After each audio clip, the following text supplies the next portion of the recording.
lanzó una causa por un corte de calles en el marco de una protesta contra el hambre. Está en línea Eduardo Paredes, abogado, penalista, amigo de la casa también, para reflexionar un poco a partir de estos hechos este contexto. Lo venimos haciendo cada tanto. Eduardo, muy buenas tardes, ¿cómo estás? Hola Alicia, ¿cómo estás? Muy bien, muy bien.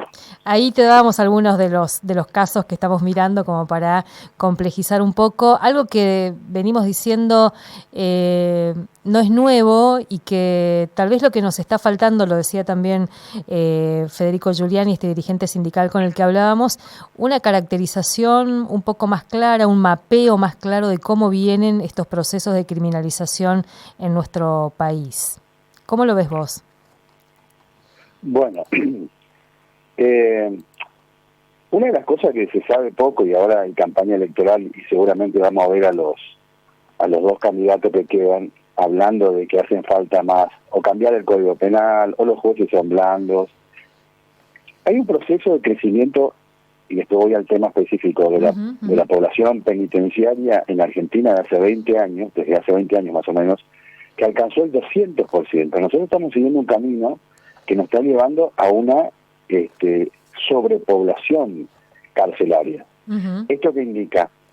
Una, la actividad legislativa, o sea, la actividad política, y ciertamente ahí hay un reflejo de la sociedad autoritaria argentina, que siempre está, como dice Zaffaroni, el gorila siempre presiona para salir fuera del Estado de Derecho, que se refleja en que tenemos un Código Penal que el máximo tiene 50 años. El Tratado de Roma para condenas de lesa humanidad o de crímenes de guerra llega a 30, es un absurdo.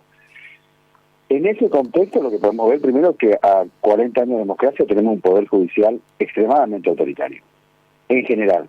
Hay excepciones, pero en general. Y extremadamente permeable a los discursos de la opinión publicada, de los medios de comunicación. Como dice Castel, ahí se crea el poder. Y obviamente a los deseos, más en las provincias, de la hegemonía de turno.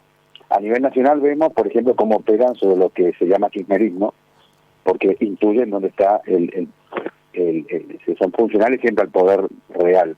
Y el caso de lo que pasa en Jujuy y en Córdoba, el Poder Judicial simplemente cumple es la profecía que se autorrealiza, porque en realidad las protestas y demás, a ver, es muy discutido y si eso puede llamarse delito.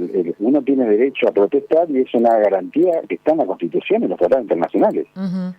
Por lo tanto, está por arriba de lo que un código penal pueda decir. Y además porque es extremadamente selectivo. Yo no sé, los jueces de Jujuy, imagínate lo que debe ser Jujuy, cómo se animan a condenar cuando en el año 2008, ¿te acordás con la 2008 con la 125, creo que fue 2008? Directamente, los entre comillas, peones de campo, que son los empresarios rurales, directamente aislaron la Mesopotamia, cortaron la Ruta 14, aislaron Buenos Aires y casi pensaban cortar el suministro de nafta JP1 para los aviones, y nadie jamás fue condenado, ni imputado, ni siquiera se intentó romper ese bloqueo. Con lo cual cumplen, además, el Poder Judicial cumple su función de ser absolutamente permeable funcional al poder real. Lo que hicieron, yo estuve mirando, lo que hicieron es una tontería, esos 3 jueces condenar ya los fiscales por acusar esto. Estamos hablando, Eduardo, para ubicar un poco el caso Nayar. El abogado, el doctor Alberto Nayar, que fue condenado a 3 años y 6 meses de prisión más inhabilitación para ejercer su profesión, un embargo de 7 millones de pesos, y una de las cosas que estaba haciendo él y por lo que fue juzgado y condenado es que estaba en una especie de asamblea informando por qué era inconstitucional el proyecto de Morales, digamos, ¿no?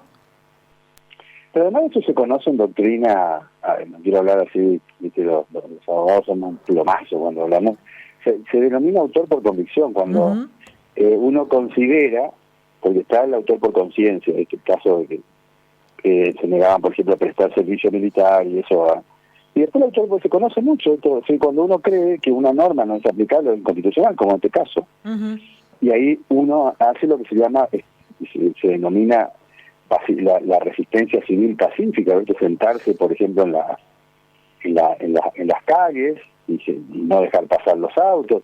Eso es resistencia civil pacífica, está admitido y algunos consideran que es una causa de justificación o directamente la conducta ni siquiera es delictiva. Hay un montón de salidas constitucionales para que básicamente eso no es un delito, porque estaban protestando por la reforma constitucional de la provincia. Más allá de Morales, lo que yo siempre digo como abogado es que algún día tenemos que replantearnos el modelo judicial que tenemos, porque que tenemos un modelo autoritario y muy funcional a los poderes, a la hegemonía reales, al poder real. Ahora, encima, se nos viene un cambio de gobierno. En esto hay un trabajo de la Universidad Nacional de Rosario, que hizo un estudio sobre los procesos de criminalización en todos los gobiernos, digamos, del cono sur, durante gobiernos inclusive que denominaríamos progresistas. Cristina, Lula,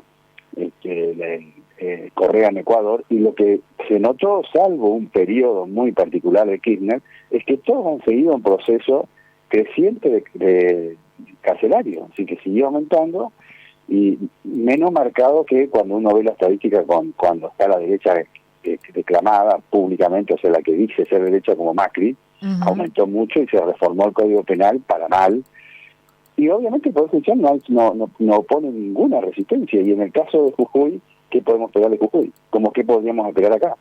Van a ser funcional al gobernador, y obviamente que vienen... Sí, hay todo un proceso hace rato de creciente criminalización de la protesta y aumento de la población carcelaria desde hace tiempo. Además de la criminalización de la protesta, también de la criminalización de la población más vulnerable, ¿no? Porque son los únicos. Los únicos criminalizados son los vulnerables. El Poder Judicial no tiene poder para criminalizar a quien no está y no es vulnerable. Es nulo poder. Tomemos nuestra provincia. Tomemos la vergüenza de María Obando, sigue ahí, en el Superior Tribunal, no sé hace cuánto, qué están haciendo. Supongo que esperando a ver qué pasa con el gobierno, con las elecciones nacionales, y la tienen ahí detenida. Imaginemos esta misma situación, Alicia, de lo que se pasa en Jujuy con el Poder Judicial de esta provincia. ¿Qué crees que harían? ¿Lo condenarían? Sí. Entonces, es un tema que creo que hay que discutirlo, hay que discutir todas las instituciones. El Poder Judicial es una institución que, como dice Serrat, yo tengo algo personal con esos tipos, ¿no? Y que pasan ocultos, pasan como que no... El caso Mellar, lo estuve leyendo ahí, cómo se animan los colegas, que son jueces, a condenarlo así, detenerlo. Es más, no está firme la condena, ya le pusieron prisión domiciliaria. Sí. Debería estar libre por lo menos. Y además una condena de 3 años y 6 meses, y ya tiene una preventiva, digamos, ¿no? O sea, por eso le aplican eso, porque hasta 3 años es de ejecución en suspenso la pena. Entonces te ponen 3 años y un día, 3 años y 6 meses para que vos la tengas que cumplir 2/3. Imagínate si tiene que comer como casi 3 años, y le aplican una preventiva, un tipo que a dónde va a ir, ya está preso en la casa. Estuvo preso desde julio, pero está preso. Es decir, tampoco los abogados, salvo sectores de abogados, en general los colegios públicos tampoco han hecho mucho. No, la Asociación de Abogados no ha presentado ninguna resistencia. Eso vos conocés, porque conocés bastante por tu hermana cómo funcionan los abogados, que en general la profesión es muy conservadora, autoritaria, es decir, la universidad debería rever cómo nos enseñan, y obviamente que cumplimos, como decía Tomás, somos la profecía que nos autorrealizamos, ¿sí? Que tenés que ser funcional, y lo condenaron al tipo. No, exactamente como en los 70. No presentaron salvo algún juez, ninguna resistencia al gobierno militar, ni a ningún gobierno que tenga cierta hegemonía, salvo cuando, como el caso de Cristina, que como ahí está en el juego, la persiguen porque es una verdadera persecución. Ahora también es muy significativo que en las distintas agendas de las organizaciones sociales, territoriales, la problemática del Poder Judicial, si bien aparece, pero no aparece con claridad qué es lo que habría que discutir, ya sea si una reforma, si un proceso también de poner realmente en la agenda la desjudicialización de nuestros conflictos, de ver cómo podemos tramitar los conflictos sin tener que llamar a la policía, sin tener que llamar al Poder Judicial, es decir, cuestiones que en otros lugares algunos colectivos lo están haciendo porque ven claramente lo que implica enfrentarse al Poder Judicial o enfrentarse a la policía, digamos, ¿no? Por origen el Poder Judicial y los modelos judiciales que tenemos de jueces, que ya Foucault lo había analizado bien, expropian el conflicto y nacieron no para resolver conflictos, sino para la construcción del Estado moderno. No son, es decir, yo creo que estos conflictos no deben ser judicializados, no es un tema judicial. Uh-huh. Tienen que apartar ellos. En lo posible las organizaciones tienen que discutir el Poder Judicial en el sentido de que son las instituciones del Estado y hay que apoderarse de las instituciones. Pareciera que primero ya es una institución secuestrada por una profesión que son los abogados.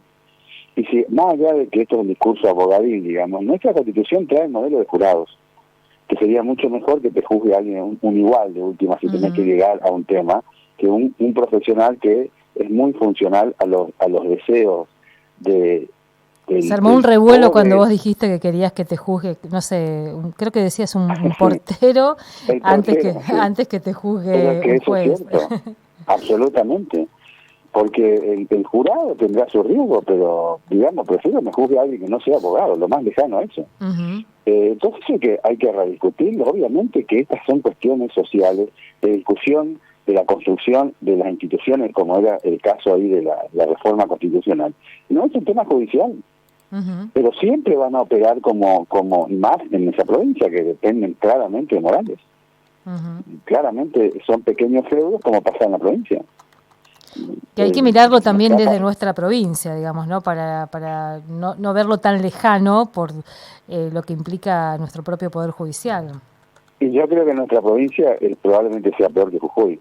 Nosotros son pocos los casos, tenemos el caso de Victoria, uh-huh. Bueno, que le anulan una absolución. Victoria Aguirre, uh-huh. Claro, Cristina Vázquez se suicidó después que el Estado la secuestró legalmente 11 años y la otra chica 14 años, y hay un montón de gente, uh-huh. Y no hay un mínimo cambio, pero tiene que ver también con la discusión social, que esto no, en general, se tiende al autoritarismo por la construcción de los medios, pero tampoco hay una discusión política de nadie. Uh-huh. Este tema está como olvidado, y realmente nuestro Poder Judicial ha provocado tantos daños, y casos como el de Cristina Vázquez yo no conozco en la historia cercana del país. Sin embargo, esto, como te acordás de la presentación que se hizo con Ana María Gorosito, sí. Las organizaciones del superior, nunca se dignaron ni siquiera a contestar. Entonces, este mismo caso... Vienen funcionarios de Nación para querer entrevistarse con algún supremo nuestro y ni siquiera los reciben, digo. O sea, es un nivel hasta son pocos diplomáticos, sí. Siempre y cuando no los llamen del Parque Paraguayo o acá de la 9 de julio. Uh-huh. Porque hay que decir las cosas como son. Entonces, tenemos, pero tampoco... Estas cosas se producen también, ¿te acordás la charla que tuvimos por Zoom con Zaffaroni? Y le dijo, uh-huh. Bueno, las instituciones tienen mucho que ver con el medio social donde se desarrollan, porque yo le había preguntado por un librito que escribió en el 96 y me dijo, yo no volvería a escribir, uh-huh. Porque, digamos, Finlandia no va a tener este Poder Judicial, quiso decir algo así, ¿no? Uh-huh. Pero bueno, nosotros vivimos acá y tenemos que ver de qué modo nos ponemos a discutir las instituciones, y el Poder Judicial en la provincia es absolutamente retrógrado, salvo algunos esfuerzos que hace especialmente tu hermana y algunos abogados con algunas organizaciones, hacen pequeños, pero no pueden, pero están en el yermo desierto. No está en la agenda, digamos, eso. De nadie. Eduardo, vamos a volver a charlar de estos temas que aquí en la radio es parte de nuestra agenda también, así que mil gracias, como siempre. cuando quieras. Gracias, Alicia. Un abrazo, hasta luego. Eduardo Paredes, abogado penalista, con él venimos discutiendo algunos temas en esta clave, ¿no? En esta clave de pensar también cómo tramitamos los conflictos que son sociales, que son políticos también, sin seguir alimentando el aparato, estos aparatos represivos que son máquinas de dañar, hay que decir.